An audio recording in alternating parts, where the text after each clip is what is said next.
Hey, what's up, y'all? This is Rodney, and I'm back. Ooh, excuse me.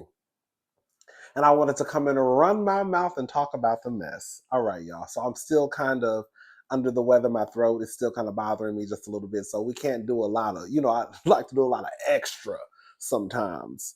We'll have to dial it back just a little bit today. We'll probably be back to the normal schedule within a few days.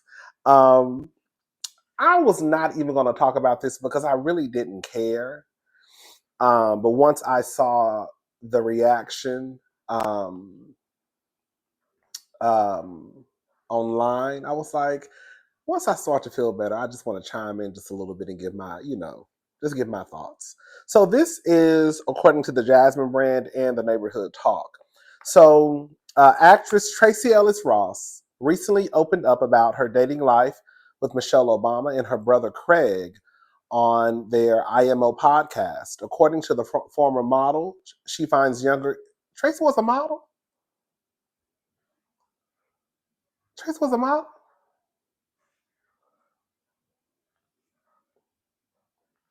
I didn't know that. I've always considered her like an actress, comedian, actress, really.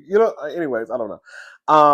According to the former model, she finds younger guys much easier to deal with in the romance department. Often I date younger men, she added before explaining. A lot of men my age are steeped in toxic masculinity and have been raised in a culture where there is a particular way that a relationship looks.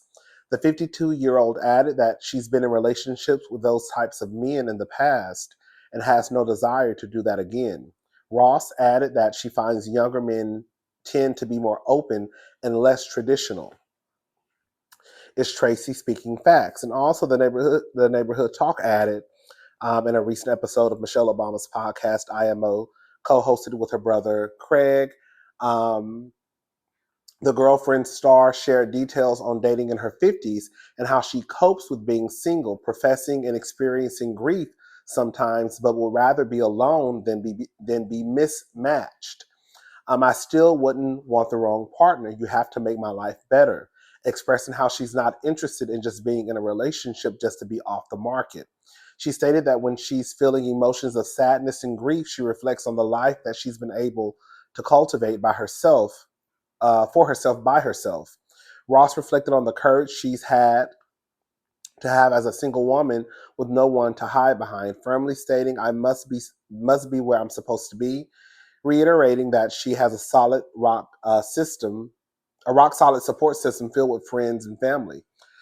So let me go ahead and play a clip of Tracy Ellis Ross speaking, and then I'm going to come back and give my look commentary. Okay. It's one of the reasons, we've talked about this, that often I date younger men. Mm-hmm. And a lot of it is because... Let's stop on that, folks.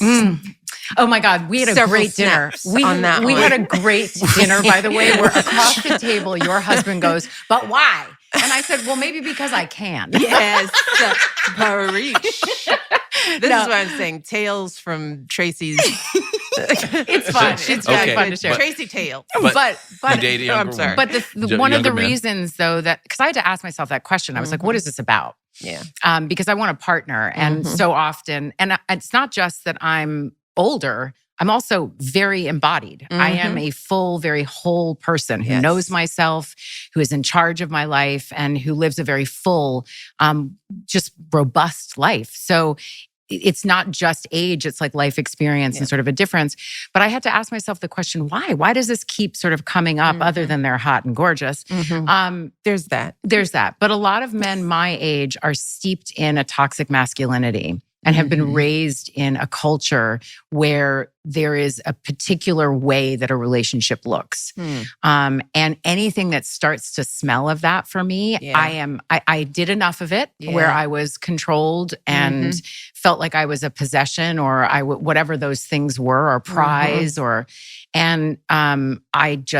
have no interest in it, and I will not do it again. I'm sorry. No, Craig. I was going to say, So it's a generational thing. So it didn't matter how you met them, or is it just I'm kind not of the saying guys you're meeting? That's obviously too big of a it's a generalization. generalization, Yeah. but because I have dated men my age, there is a difference. There is an openness that occurs with a younger man around whether it's gender fluidity or not even having an issue with homosexuality. I mean, something as basic as that. Right. Yeah. That there's No, I times hear you. where I'll be, sitting across the table from somebody and just like, what did you just say? Yeah, what century are you? Like, oh my God. Where's your horse and buggy? Yeah, like, I'm so sorry. And your bedpan. Yeah, for real. Chamber pot. Yeah, your chamber pot. Your chamber pot. Like, where I'm just like, yeah, this is not a match. Yeah. And I have long been past the age where I feel like it's my job to teach somebody or grow them up. Yeah. That I'm not interested in. So, but it's interesting. I mean, there's so many different philosophies on dating, and I have come up with mine. I have come up with what works for me and what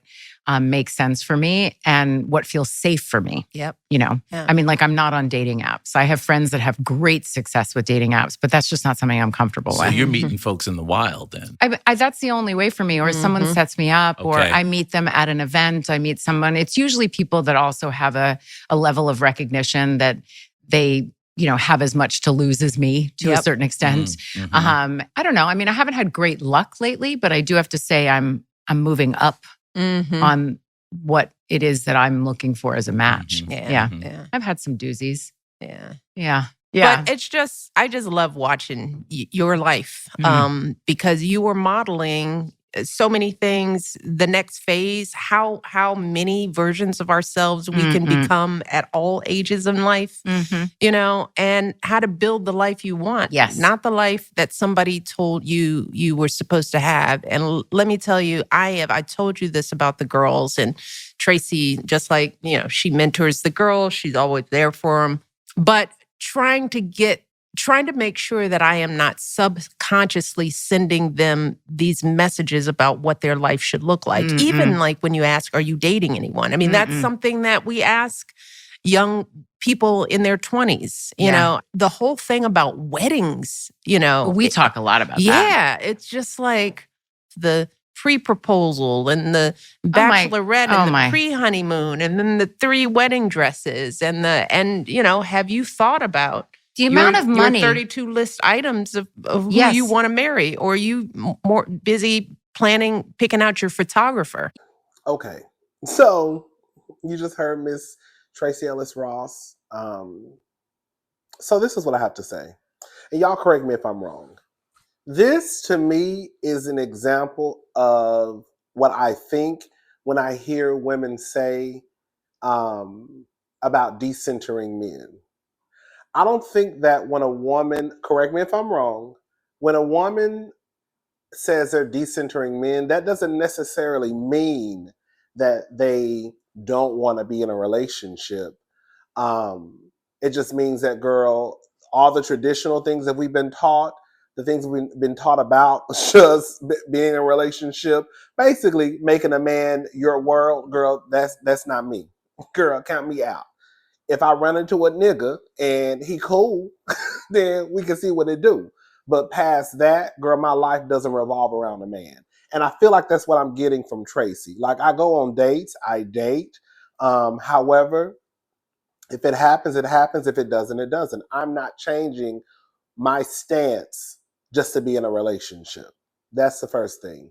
The second thing is this. I have seen a lot of people, especially straight men, or people, I'm assuming these men are straight, but I've seen a lot of people online making. When Tracee says she dates younger men, Tracee is not like a bunch of you niggas. Be very clear. When Tracee says she's dating younger men, I can almost guarantee you they're men in their 40s. She might push it to 39, but I don't even think 39. Girl, I'm thinking probably 40 plus is what she means. When men, listen to this, when men date younger, they're talking about when the girl hits 18 at the stroke of midnight. That's their younger.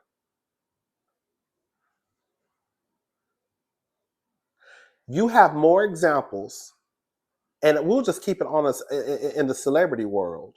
You have more examples of older men going after 18, 19, 21, 22-year-old girls and women, young girls and women, right?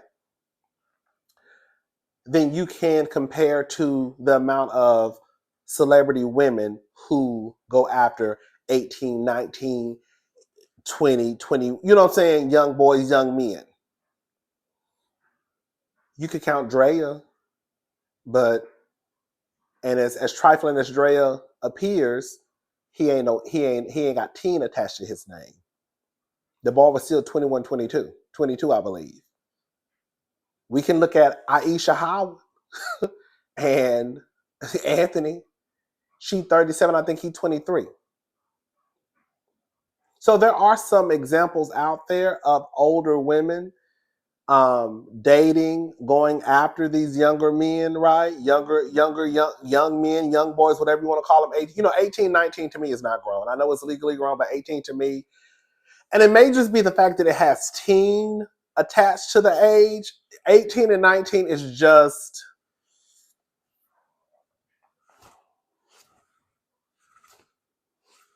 And no, I'm not talking to you if you're 20, 21, 22. Girl, I like my men seasoned. Be very clear, okay? I like butch queens my age or older. You could be a little younger than me. A look. Girl, I'm talking about high 30s. Okay? Other than that, you can go to the other kids. But I don't think that Tracee, when she means younger, she means 18, 19. That's what usually men do. A lot of men do that. When they say younger, they're talking about 18, 19, right? Remember the article came out that Jay-Z allegedly said that he had been looking at Beyonce since she was 16? Russell Simmons with Kimora. We can go down the list of celebrity men who have been attached to, talked to, married to, met their girlfriends' wives at a very young age. That is not Tracy Ellis Ross. Tracy is not pulling up to the local high school to pick her 18-year-old boyfriend up, or even a local college to pick her boyfriend up who's a sophomore out of the dormitory. I guarantee you, Tracee is dating 40-year-old men. But when people hear younger, because that's what niggas do, they automatically think that's what Tracee is doing. Now, I'm stating this as facts, right? Because Tracee could be dating an 18-year-old. But the probability is damn near non-existent. I don't think Tracee is dating 18, 19-year-old, 20-year-olds, even 30-year-olds. And if she is dating a 30-year-old, he's probably 39, 38. That's the difference with Tracee and the men and even some of the women who have been dragging Tracee. Oh, she likes to date younger. Yes. She's not dating younger. She's not dating boys who still have shit stains in their drawers. Well, girl, some of y'all grown-ass men still got shit stains in y'all drawers too. But she's not dating little girls like y'all are dating girls who still have Monday, Tuesday, Wednesday, Thursday, Friday, Saturday, Sunday written on the front of their panties.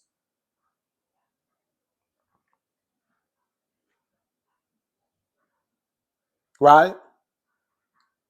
She's not like Marcus Houston, who was in his wife's life, and then when she turned 18, he swooped in and snatched her up. And now she's sitting over there with what? I think 2 kids now? I know she had 1. Did y'all hear Tracee when she mentioned just dealing with someone who has a problem with homosexuality? I'm glad she touched on that. And I'm going to touch on it too. Tracee sounds like a woman who's not going to bend on her beliefs. And the fact of the matter is, it is a greater chance that if you are 52 plus older, right, that you do probably have a certain idea when it comes to LGBTQ. Not to say you can't be my age of 30 and 20, because you still can, because they still ignorant as hell out there at 20 and 32, right? But you dealing with someone who's probably younger, their ideas when it involves gay, right? It's probably not, you have a lesser chance. That's all I'm saying. It's still a chance, but it's probably a lesser chance versus someone who's 52, who's already probably set in their ways on how they view the world, how they want to show up in relationships. I have this thing too. And I really do believe this. I believe that most people would either be single or would really have to question their beliefs if they met someone and really did a questionnaire. Especially on hardcore issues, I remember I was watching The View, and I think it was Sonny and Megan. And I was actually shocked because, Sonny is like one of the smartest people to me. And I think it was those two who were basically saying that like your views on certain issues, it doesn't mean like your husband can look at one issue a certain way and you the other. And I was like, yeah, on certain stuff, but when it comes to racism, if I find that your husband is racist, girl, I'm not removing you from the picture because that's your husband, and that's who you lay down with, and that's who you've had kids with. So if your husband is racist, then girl, what are you? If your husband or wife is homophobic, then girl, what are you? Would you have married your husband or wife if you knew they were racist? And what did you do when you found out? Would you have married your husband or wife if you found out they were homophobic? And what did you do when you found out? You see what I'm saying? There are just some things where I will never. You laying down with the nigga, but you want to remove yourself from that. Well, my husband, he views the world like this. Because your husband is racist, so you ought to. If Tracy's beliefs is love, she goes on a date with a man who feels as though, oh, I don't do the homosexual shit. I would look at Tracy knowing that you know how this man thinks, but then you will say that you don't have a problem with it. But something. And then let's even take it a step further. You have children, and one of your kids is a punk.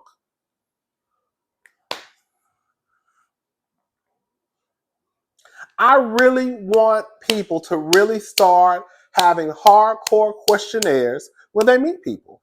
And I think it will really show where you really stand. I think people don't ask the questions because they just want a man or a woman. And they don't care. And then when it comes up, it comes up. Like when y'all go on dates, do y'all really like ask like what is your religion? What is your, political party? What are do you support the LGBTQ? Are you, do y'all really ask these questions? Or is it just, oh girl, he just seems so nice. He seems so kind. Girl, I think I'm gonna marry him.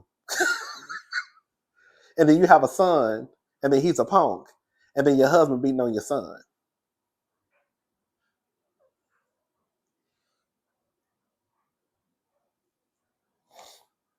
Or you have a daughter, and she's a stud. A nickel. And he done kicked the bitch out the house.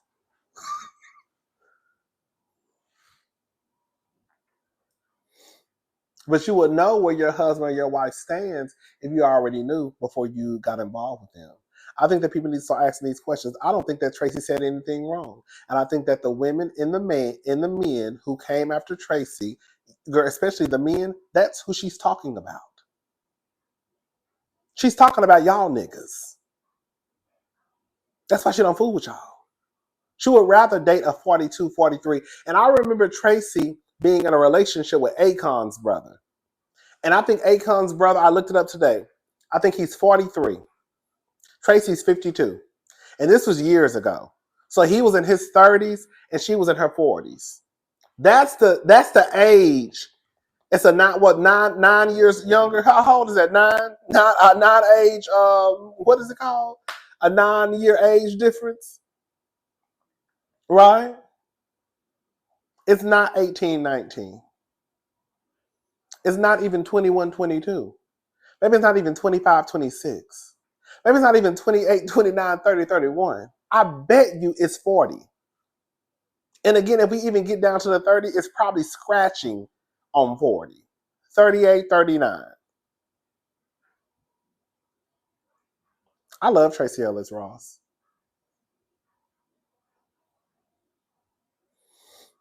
Every time I see Tracy don't bother nobody. Tracy be on vacation. Tracy is literally like the rich black auntie. That is Tracy. That's my goal. Not to be the auntie, but I want to be the rich black uncle. Who pop in, pop out, get a girl some presents. Hey, girl, I gotta go. Okay. Girl, pop in on birthdays, pop out. Girl, do a little family vacay. I got it. Girl, come on. I'm gonna fly y'all out, right? Girl, y'all got to pay for y'all own food because I ain't paying for everybody. But girl, I'm gonna fly y'all out. We got somewhere to stay. Girl, I'm gonna have a chef. But if you want to go out and go shopping, y'all got to do that y'all own self. But everything at the house, all the food, drinks, y'all good, right? That's how I want to live. I want to live my life like Tracy, for real. Single and free. Girl, and rich. And go and come as I please. And not have to worry about nobody. Mm-hmm. Shout out to Tracy Ellis Ross. All right, y'all. Let's move on. Listen.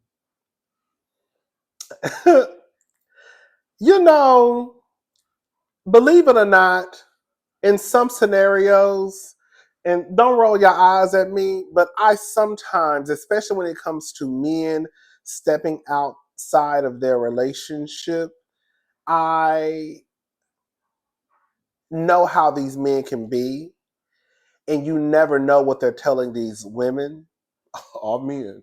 Okay. And so sometimes I'm like, well, girl, we know these niggas will lie and say they ain't married. They're going through a divorce, separation. So it's like, I remember when Martell Holt from Love and Marriage Huntsville and his girlfriend, I was like, we don't, based off of Martell and how he behaved on the show, I was like, I could see it being his fault all the way, right? And then when I kind of got a glimpse of Ariana, I was like, girl, I tried to give you the benefit of the doubt. Girl, like, he is the one who still stepped outside of his marriage, but I was still like, girl, I could see you getting your ass whooped too. And this is one of those stories. This girl should have got her ass whooped through and through. Now, girl, this is according to the Neighborhood Talk. Side chick shows up to wife's home after husband died to take back gifts she allegedly gave him. Neighbors, this ain't gorgeous, doll, but it's time for a story. A video has gone viral of a man's side chick pulling up to his wife's home to retrieve things she allegedly purchased him. The husband wasn't there because he ghosted her, not by choice though. He's actually dead. The wife came to the door in disbelief that her deceased husband's side piece could be so bold. Get away from my house. I'm really about ready to punch you in your SHIT, the wife said. The side piece responded and said she wasn't worried about it. But that's when something she should be worried about appeared. The wife's daughter emerged from the home with her set thrown up, begging the woman to go for it. While still protesting yet conveniently walking backwards, the side piece started making her way down the driveway. My husband is dead. You effed him. You got what you wanted from him. Now get the F on, the wife said. Neighbors, what would you have done in this situation? I want to play the audio so y'all can hear. I want y'all to listen to this, okay? Yeah, I was really ready about punching your shit. You better be worried about it, because, bitch, I'm not the one. I'm really about ready to punch you in your shit. You first and foremost, I don't give a fuck about what you talking about. Don't come to my motherfucking house about nothing. Well, you want something from Larry? Cedar Hill Memorial is where the fuck he is. Don't come to my house. I don't give a fuck what you here for. Get the fuck away from here. Do you hear? Call him. Call him now. This what you do, baby. I'm gonna advise you to get the fuck on. Get over to my motherfucking house. Don't go. You ain't got some shit out there. Get away from my house. You don't see shit here. You don't see an ATV. Get away from my house. Yes. Get away from my house. What was that? Ma'am, she screwed my husband and she was buying gifts. Now she's looking for shit. He is dead. He is not here. I don't have it. Please leave my home. Get away from my home. Get away from my home. Now I'm about to take. Get away from my home. Get away from my home, bitch. Don't ever come here again looking for shit. My husband's fucking dead. You fucked him. You got what you wanted from him. Now get the fuck on. Girl, I be trying to give y'all the benefit of the doubt because the husband is the one who stepped outside of the home. The husband is the one, I fully believe, side chicks exist because of the men. If the men did not cheat, there would be no side chicks, period. How and ever. Girl, if you watch this video, I don't know who watched my videos. That's why I always say, I don't know. You never know who watching you. Girl, if you see this video, that mama and that daughter, if they would have monkey stomped you in that driveway and went to jail, I would have put money on their books. Girl, you got some fucking nerve. Oh, my throat. Showing up to that lady's house. Girl, you should have got punched right in your shit.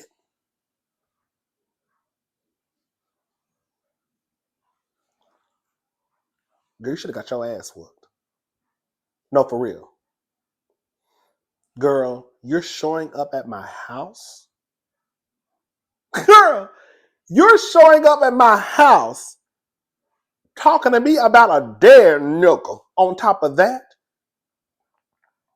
girl, fuck him and fuck you too.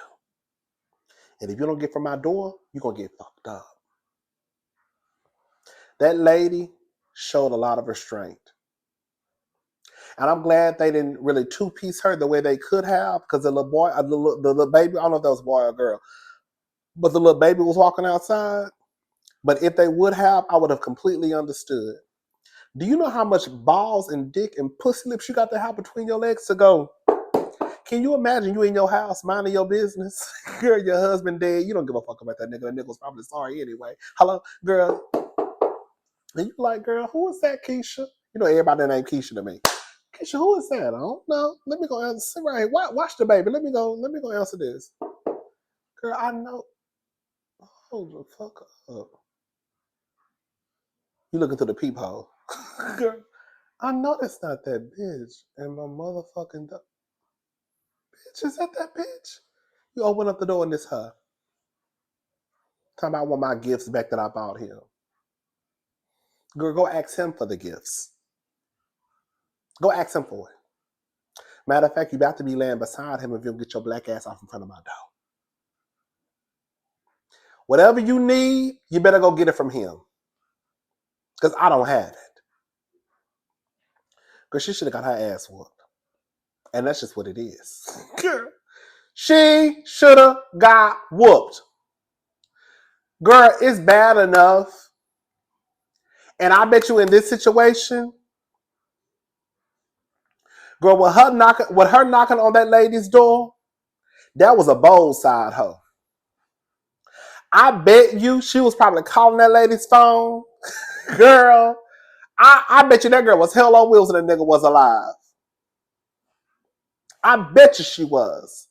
I ain't never heard of no story of the side chick. This is my first time ever hearing some shit like this. Of the nigga dying and the side chick knocking on the door, asking for some gifts that she allegedly bought him. Do you know how brave you got to be to do some shit like that? I don't know if it's brave or if it's insane. Insane in the membrane. I don't know if it's diabolical. I don't know what it is. Does that make me crazy? Does that make me crazy? Girl, make you crazy.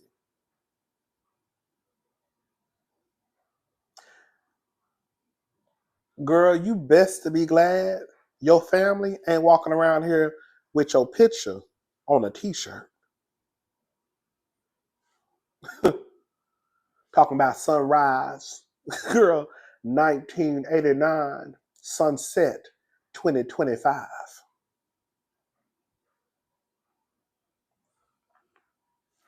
I'm glad that the wife and the daughter didn't whoop her ass, because they really could have did some damage to her. Because the way I couldn't play the video, of course, but the way that the daughter walked out with her fist already balled up and she had on her bonnet too, she was gonna monkey stomp your ass. Girl, I can tell that was about to monkey stomp your ass, girl. And we would have been putting money on their books.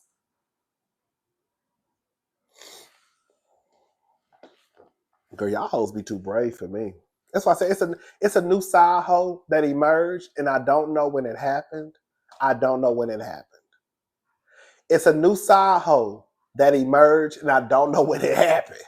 I remember, this is gonna sound ignorant. See, the girls of a certain age know what I'm about to say, and they know what I'm saying. So some people may say I sound gutter snipe, and I know it's gonna sound a little, it's gonna sound ignorant. I remember once upon a time, girl, and maybe it's social media. I don't know, but I remember once upon a time, side chicks really knew their place in a way, and the men made sure that the side chicks stayed in their place. Like you never really heard, and again, maybe it might be social media that I know social media is a part of it. You really never heard of these side chicks just being so bold. Like, to the point now, I have to be honest, to the point now where, like, it's almost like a badge of honor that the girls wear. Right? Like, being a side chick back in the day was like being a hoe. You wouldn't know, like, now the girls just be like, I'm a hoe. And I'm admitting it, can't take it back because I did the shit. I want more money. I want your money. Right? What Mariah Lynn said, I was a hoe and I'm admitting it. I won't take it back because I did the shit. I was a hoe. More money. I want your money. I want more money. Y'all know, like, girl, it was like a hoe. Like, didn't nobody, what the girls were walking around here saying they was hoes. They just wasn't. And they was gonna deny. That's why when Meg said she didn't see with Tory, that's old school. Girl, I'm sorry. That's old school. See, Meg learned from the old school hoes. Girl, deny. Girl, even if you get a nigga pussy 5 times out that week, girl, you better deny. Girl, I didn't see with that nigga. I didn't see with that nigga. Now the girls be at the slut walk. You know what I'm saying? You be like, girl, oh. I supported the slut walk, girl. I did, because I felt like I understood the purpose. It wasn't necessarily about women being whores. It was just about women owning their bodies. So I understood the slut walk. But what I'm saying is, like, girl, that was the thing. Like, back in the day, the girls were not so bold and proud about being side hoes. You knew what you was doing was some shit your ass was supposed to be doing, so you just kept it. You kind of left it where it was.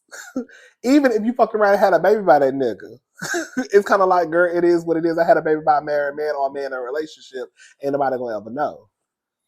Now the girls be trying to get on. Now the girls be trying to have reality shows. And I be like, girl, what is going on? Girl, this is a new. It's a new whole era. I don't get it. See, I'm from the old school. I'm from the old school whole era. I'm from the old school side chick era. Girl, you see no evil, you hear no evil, you know no evil. and don't nobody know you. And if you run into your man, and he with his wife and his kids, bitch, you better cross the street. You better cross the street like this are white people and you a nigga. Okay? You better cross the street like this are white people and you's a nigga. And you better not say nothing. Now the girls are showing up at people's houses and shit. I don't get it. I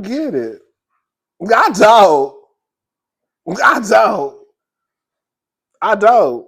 But baby, it ain't meant for me to get, baby. Shout out to all the hoes and the side chicks. Let's move on, y'all. Baby, listen to this.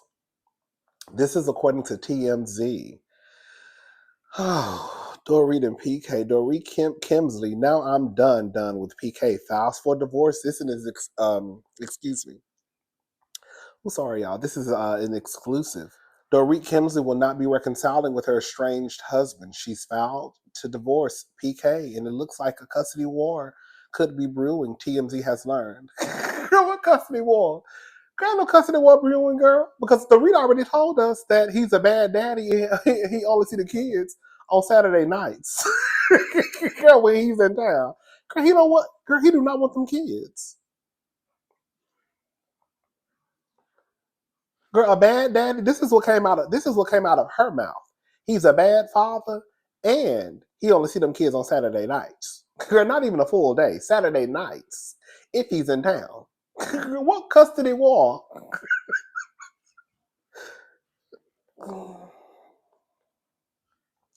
The Real Housewives of Beverly Hills star filed her petition Friday in LA County, and according to the docs obtained by TMZ, she's asking sole legal and physical custody of their two children, 11-year-old Jagger and 9-year-old Phoenix. In the divorce docs filed by Dorit's powerhouse attorney Samantha Spector, she requests spousal support from PK. They've been married since March 2015, so they're just over the 10-year mark. And they announced their separation in May 2024. Now, I don't know how true this is. I know it's different for different states. I think Erica Jane was saying that in California, that after 10 years of marriage, you're automatically entitled to half. Now, I don't know if that is true, if that will stand, if there's a prenup in place. I don't know. But I do remember Erica Jane saying that at the 10-year mark, girl, your half is my half and my half. Girl, it's down the middle, baby. I don't know though. Sources connected to the couple tell us that they do not have a prenup. Interestingly, PK was at Saprini's in NYC Thursday night and was making out with Shayna Wall, an amazing race contestant who also used to date Ryan Seacrest. Girl, PK done already moved on. Look at this white girl. This old alpha. Girl, y'all see her? He got a type. Shayna, I don't think PK got no money, mama. I don't know. Hopefully she gets a forensic accountant so she can figure out if he really broke or not. Because they say PK ain't got no money. I don't know though.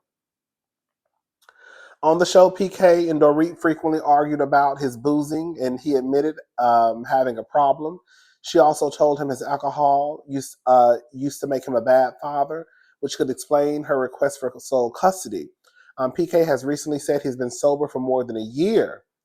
The fact Dorit and PK were together for more than 10 years could be critical when it comes to spousal support. In California, oh, here we go. It means PK could be on the hook indefinitely or until Dorit remarries. Okay? PK is a property developer and talent manager whose clients have included the likes of Boy George and Pili. I know who Boy George is. I don't know the other person. When we spoke to Dorit last summer, she sounded kind of open to the idea of possibly patching things up with PK, telling us she was taking it one day at a time and they were both focusing on their kids. Girl. I mean, it is what it is. So it looks like next season of Beverly Hills is gonna be another season of Dorit.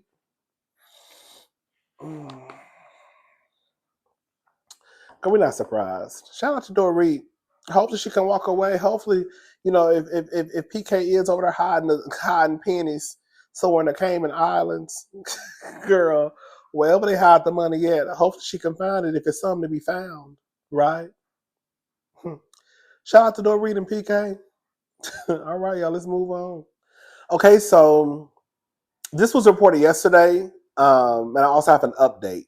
So this was the initial report. Prayers up Laura Govan and Gilbert Arenas' 18-year-old son Alijah, involved in a serious car accident, reportedly placed in a medically induced coma. According to TMZ, future NBA prospect Alijah Arenas, the son of Laura Govan and Gilbert Arenas, has been involved in a serious car accident. TMZ reports that Alijah, 18, allegedly crashed his Tesla Cybertruck in a Los Angeles neighborhood early Thursday morning. Police responded to a call of a trapped patient around 4:55 a.m. Girl, that's late for that's late for an 18-year-old girl. When they arrived, all the people in the vehicle had escaped, but Alijah was taken to the hospital in serious condition. According to ESPN, Alijah was placed in a medically induced coma. This is an ongoing story, and we'll keep you updated as more information is released. We're praying for a full recovery. And then Laura came out and she made a post about asking for prayers. And then it was reported today also, this is what the Jasmine brand says, Alijah Arenas' crash likely caused by excess speed, police say. That's honestly, I swear that's the first thing I thought about. I was like 18 years old. Girl, was he driving too fast? Alijah Arenas' serious crash, which left the 18-year-old hospitalized with severe injuries, was likely caused by excessive speed, according to law enforcement sources. The incident occurred at 5 a.m. on a residential road, a 40 miles per hour zone. Alijah was driving a Cybertruck owned by his father, ex-NBA star Gilbert Arenas, when he lost control and collided with a fire hydrant, wrapping the vehicle around a tree. I think there's a video I have too. Neighbors heard the crash and rushed to help, rescuing Alijah from the burning truck.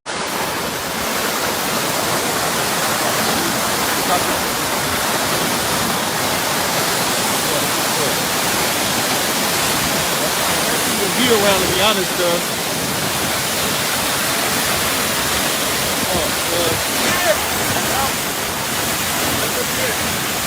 is somebody in there? Oh, this is bro, real. It's okay. Wake up quick. Get him up. Get up, bro. Come on. Get up.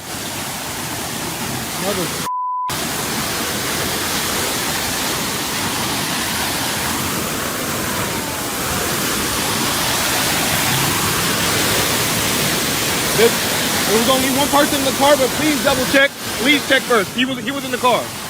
But just please, hey, no, wait. Check in the car first, bro, please. Just in case.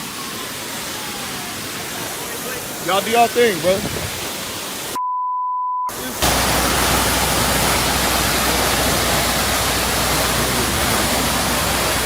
Giving up no info right there. He wasn't even up, huh? He was treated for smoke inhalation, bruises, and other injuries. Despite the frightening accident, a family rep confirmed that Alijah, a top USC recruit and potential NBA draft pick, is recovering well. There was also something else I saw. I thought I had it. Oh, here we go. This was an official statement by Lorene LaRosa, the one who about to steal Jess Hilarious' job. Hey, girl, hold on. Over at the Breakfast Club. I just received this statement on behalf of Alijah Arenas' family. The family of Alijah is currently facing a deeply challenging time following the reported incident involving their son. They are grateful for their overwhelming love, prayers, and support being extended from across the world. Right now, their focus is entirely on Alijah and his well-being. Out of respect for their privacy, and to allow them the space to support one another, the family kindly asks that the public and media respect their wishes during this difficult period of time. Well, girl, it's no shame. I respect the wishes, but girl, Laura was the one who came down here telling us. Girl, Laura, you don't want. Can we be honest, girl, Laura? You put us in it. Girl, can we be honest? Let me shut up. But I hope the little boy doing all right. I think he might be doing okay, according to the reports. Hopefully he is. So just send love and prayers and thoughts to Alijah, especially Alijah, but Alijah and his family. All right, y'all, I'm gone. My throat's starting to hurt. I'm going to talk to y'all later. Y'all have a good day. Bye, y'all.